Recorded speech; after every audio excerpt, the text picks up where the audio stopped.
আমাদের জীবনের মূল উদ্দেশ্যটা কি? পৃথিবীতে আমাদের এই অস্তিত্বের উদ্দেশ্যটা কি?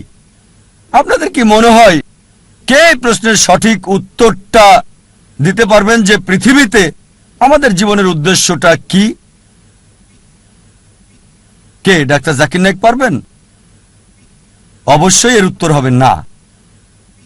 তাহলে কি বিজ্ঞানীরা এই প্রশ্নের উত্তর দিতে পারবেন? এবার উত্তর না। তাহলে কি দার্শনিকরা এর উত্তর দিতে পারবেন? তারাও পারবেন না। এই প্রশ্নের সবচেয়ে সেরা উত্তর যে আমাদের জীবনের উদ্দেশ্যটা কি, এর উত্তর দিতে পারবেন আমাদের স্রষ্টা সর্বশক্তিমান আল্লাহ সুবহানাহু ওয়া তাআলা। আমার লেকচারের শুরুতে পবিত্র কোরআনের একটা আয়াত বলেছিলাম, সূরা জারিয়াত অধ্যায় 51 আয়াত 5 ও 6।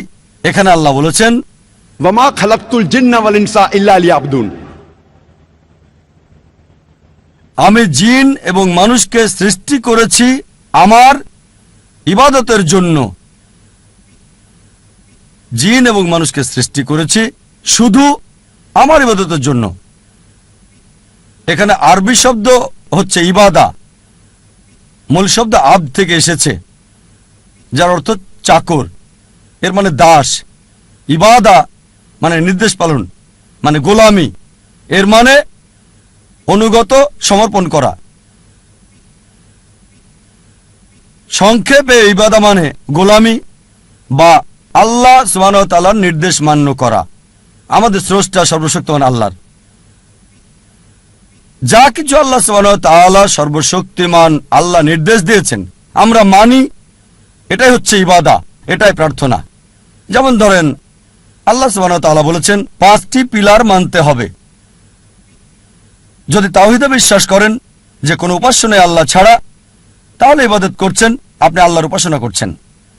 যদি প্রার্থনা করেন, সালাহ আদায় করেন, আপনি ইবাদত করছেন, আল্লাহ সুবহানাহু ওয়া তাআলার উপাসনা করছেন। যদি যাকাত দেন, বাধ্যতামূলক দান, ইবাদত করছেন, আল্লাহ সুবহানাহু ওয়া তাআলার উপাসনা করছেন। যদি রোজা রাখেন, ইবাদত করছেন, আল্লাহ সুবহানাহু ওয়া তাআলার উপাসনা করছেন। আল্লাহ কোরআনে বলেছেন যে প্রতিবেশীর হক আদায় করতে হবে, তাই যদি প্রতিবেশীর হক আদায় করেন, যেহেতু কোরআন বলছে সূরা মাউন অধ্যায় 107 আয়াত 7, তাহলে ইবাদত করছেন, আল্লাহ সুবহানাহু ওয়া তাআলার উপাসনা করছেন। যদি বিরত থাকেন যেগুলো থেকে সর্বশক্তিমান স্রষ্টা আল্লাহ সুবহানাহু ওয়া তাআলা বিরত থাকতে বলেছেন, তাহলে আপনি ইবাদত করছেন। যদি মদপান থেকে বিরত থাকেন, আপনি ইবাদত করছেন। যদি শুকর না খান, তাহলে আপনি ইবাদত করছেন, আল্লাহ সুবহানাহু ওয়া তাআলার উপাসনা করছেন। যদি বিরত থাকেন চুরি করা থেকে, ধোঁকা দেওয়া থেকে, মিথ্যে বলা থেকে, আপনি ইবাদত করছেন, আল্লাহ সুবহানাহু ওয়া তাআলার উপাসনা করছেন। সংক্ষেপে আল্লাহ সুবহানাহু ওয়া তাআলার নির্দেশ মান্য করলে, নিজের ইচ্ছাকে আল্লাহর কাছে সমর্পণ করলে আপনি ইবাদত করছেন, আপনি আল্লাহ সুবহানাহু ওয়া তাআলার উপাসনা করছেন। আর মানুষের প্রতিটি কাজই ইবাদত বললে গণ্য হবে যদি দুটি শর্ত মানেন। এক নম্বর হচ্ছে কাজটি করা হবে কেবলমাত্র আমাদের স্রষ্টা আল্লাহ সুবহানাহু ওয়া তাআলার সন্তুষ্টির জন্য। 2 নম্বর হচ্ছে কাজটি করা হবে সুন্নাহ অনুসারে, সর্বশেষ এবং চূড়ান্ত নবী মুহাম্মদ সাল্লাল্লাহু আলাইহি সাল্লাম যেভাবে করেছেন। যদি আপনার কাজে এই দুটো বিষয় থাকে, প্রতিটি কাজই ইবাদতের অন্তর্ভুক্ত হয়ে যাবে, প্রার্থনা বলে গণ্য হবে। যখন কোনো যন্ত্র কিনেন, সেই যন্ত্রের সাথে একটা নির্দেশিকা বই দেওয়া হয়। যদি আপনি মানুষকে মেশিন বলে ধরেন, তাহলে একমত হবেন যে মানুষ হচ্ছে সবচেয়ে জটিল মেশিন এই পৃথিবীর বুকে। আপনার কি মনে হয় না এই মানুষের জন্য এই মেশিনের নির্দেশিকা বই দরকার আছে? মানুষের জন্য সর্বশেষ এবং চূড়ান্ত নির্দেশিকা বই হচ্ছে পবিত্র কোরআন। পবিত্র কোরআন আল্লাহ সুবহানাহু ওয়া তাআলার সর্বশেষ এবং চূড়ান্ত নির্দেশ, যা সর্বশেষ ও চূড়ান্ত নবী মুহাম্মদ সাল্লাল্লাহু আলাইহি ওয়াসাল্লামকে দেওয়া হয়েছে। সর্বশেষ ও চূড়ান্ত নির্দেশিকা মানব জাতির জন্য। কোনটা করবে আর করবে না, কিভাবে একজন মানুষ জীবনযাপন করবে তা দেওয়া আছে এই নির্দেশিকা বই পবিত্র কোরআনে।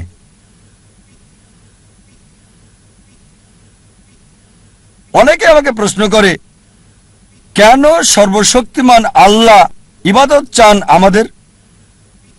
আমাদের ইবাদত কি তার প্রয়োজন? কেন চান আমরা তার প্রশংসা করি? আল্লাহু আকবার, আল্লাহ মহান, সর্বশক্তিমান, আল্লাহ কি প্রশংসার প্রয়োজন? আল্লাহ উত্তর দিচ্ছেন পবিত্র কোরআনে সূরা ফাতির অধ্যায় 35 আয়াত 15, হে মানুষ, তোমরাই আল্লাহর মুখাপেক্ষী, আর আল্লাহ সকল অভাব মুক্ত, সকল প্রশংসা তার। কোরআন বলছে সূরা ফাতিরে অধ্যায় 35 আয়াত 15, হে মানুষ, তোমরাই আল্লাহর সাহায্য প্রার্থী, আল্লাহ সকল অভাব মুক্ত, প্রশংসা কেবল তারই। আমাদেরকে আল্লাহ সুবহানাহু ওয়া তাআলা ইবাদত করতে বলেন, তার প্রশংসা করতে বলেন, তার ভালোর জন্য নয়, আমাদের ভালোর জন্য। যখন আল্লাহু আকবার বলি, এটা আল্লাহকে মহান করে না, আল্লাহ এমনিতেই অতি মহান। আপনি আল্লাহু আকবার বলেন আর না বলেন, তারপরও আল্লাহ অতি মহান থাকবেন, এতে আল্লাহ সুবহানাহু ওয়া তাআলার কিছু যায় আসে না।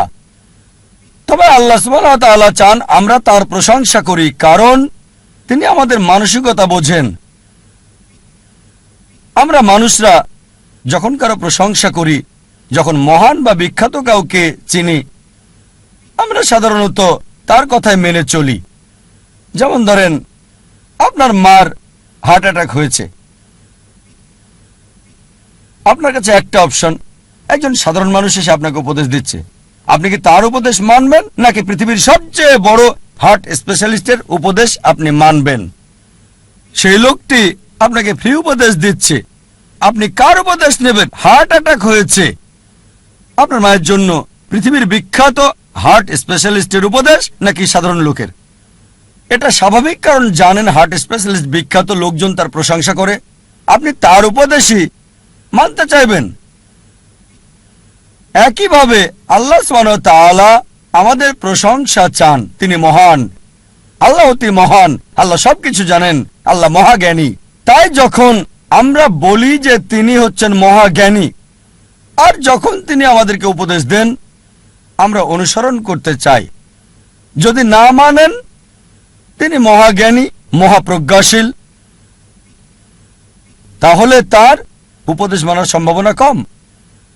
আল্লাহ সুবহানাহু ওয়া তাআলা আমাদের ইবাদত চান, প্রশংসা চান, তার উপকারের জন্য নয়, এটা আমাদের উপকারের জন্য। আল্লাহ বলেন সূরা ফাতির অধ্যায় 35 আয়াত 15, হে মানুষ, তোমাদেরই আল্লাহর সাহায্য দরকার, আর আল্লাহ কারো মুখাপেক্ষী নন, সকল প্রশংসা তারই। আরেকটা উদাহরণ দিচ্ছে, ধরেন কোন এক দম্পতি বিয়ে হয়েছে কয়েক বছর আগে, তাদের কোনো সন্তান নেই।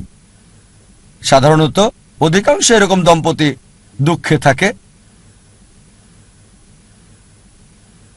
আবার আরেকটা দম্পতি আছে, আর তাদের একটা সন্তান আছে, আদর স্নেহ দিয়ে লালন পালন করছে। যখন সন্তানটি 15 বা 16 বছরের হলো, তখন সে মারা গেল। স্বাভাবিকভাবেই তারা খুব দুঃখ পাবে। প্রথম দম্পতি যাদের সন্তান নেই তারা দুঃখে থাকে, তবে দ্বিতীয় দম্পতি মানে যাদের সন্তান আছে, লালন পালন করার পর টিনেজ হওয়ার পর বাচ্চাটি মারা গেল, তারা আরো বেশি দুঃখ পাবে। এখন তৃতীয় প্রকারের পিতামাতা রয়েছে, যাদের সন্তান আছে, তাকে ভালোবাসা স্নেহ দিয়ে লালন করছে, তার দেখাশোনা করছে, তবে যখন বড় হলো, প্রাপ্তবয়স্ক হলো, তখন পিতামাতার সাথে কথা বলে না, তাদের দেখাশোনা করে না। এমন সন্তানকে আপনি তখন কি বলবেন?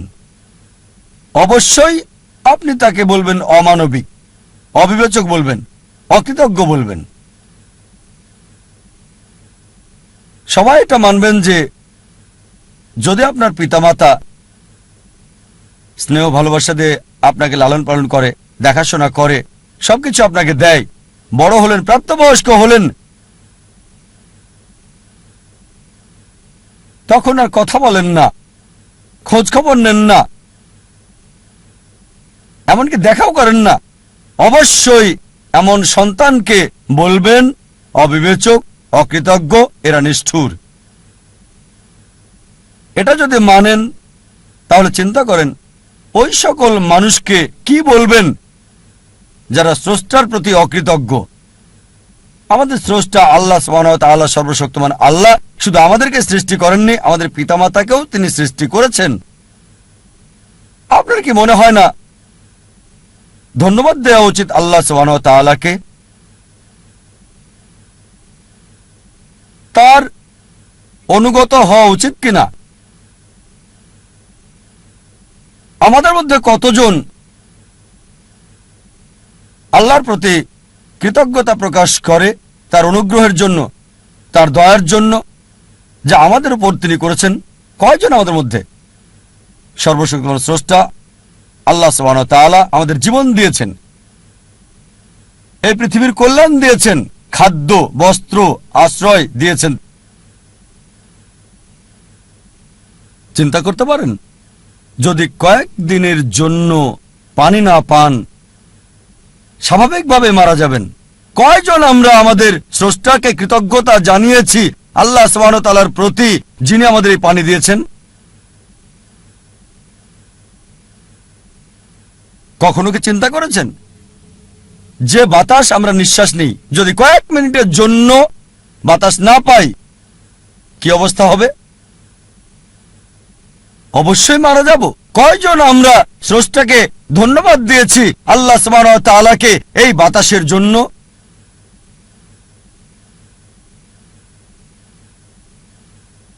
আল্লাহ বলেন কোরআনে, সূরা ইব্রাহিম অধ্যায় 14 আয়াত 34, যদি তুমি গণনা করো এই নিয়ামত আল্লাহ তাআলার, গুণে শেষ করতে পারবে না।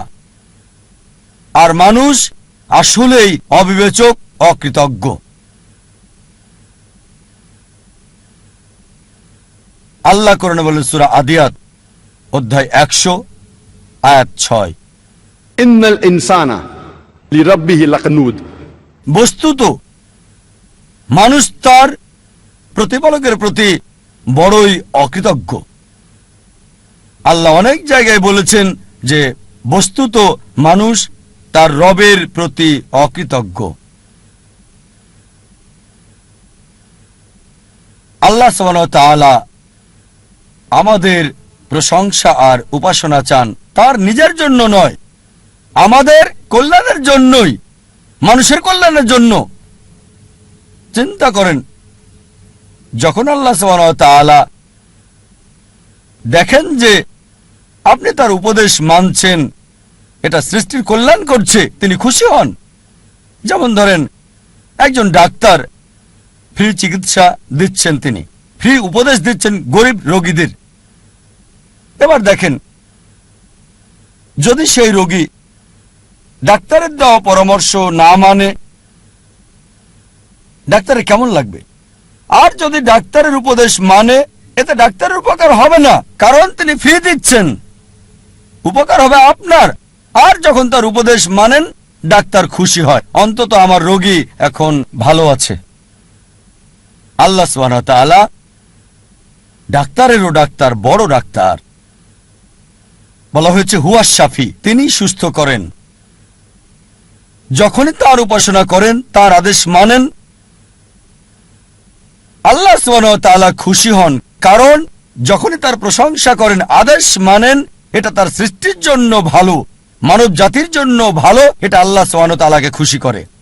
আল্লাহ এজন্য খুশি হন না যে উপাসনা করছেন, প্রশংসা করছেন, তিনি খুশি হন কারণ এটা মানব জাতির উপকার করছে, তার সৃষ্টির। এমনকি যখন পাপ করেন, অপরাধ করেন, পরক্ষণে অনুতপ্ত হন, তার কাছে ক্ষমা প্রার্থনা করেন, আল্লাহ সুবহানাহু ওয়া তাআলা সাথে সাথে ক্ষমা করে দেন। আল্লাহ কোরআনে অনেক জায়গায় বলেছেন, ওয়াল্লাহু গফুরুর রহিম। আর আল্লাহ অতি ক্ষমাশীল, অতি দয়ালু। অনেক জায়গায় বলেছেন, সূরা নিসা অধ্যায় 4 আয়াত নাম্বার 25, সূরা মাইদা অধ্যায় 5 আয়াত নাম্বার 74, সূরা হিজর অধ্যায় 15 আয়াত 49, সূরা নাহল অধ্যায় 16 আয়াত 119, সূরা আল জুমার অধ্যায় 39 আয়াত 53, সূরা বুরুজ অধ্যায় 85 আয়াত 14। ওয়াল্লাহু গফুরুর রহিম। নিশ্চয় আল্লাহ অতি ক্ষমাশীল, পরম দয়ালু।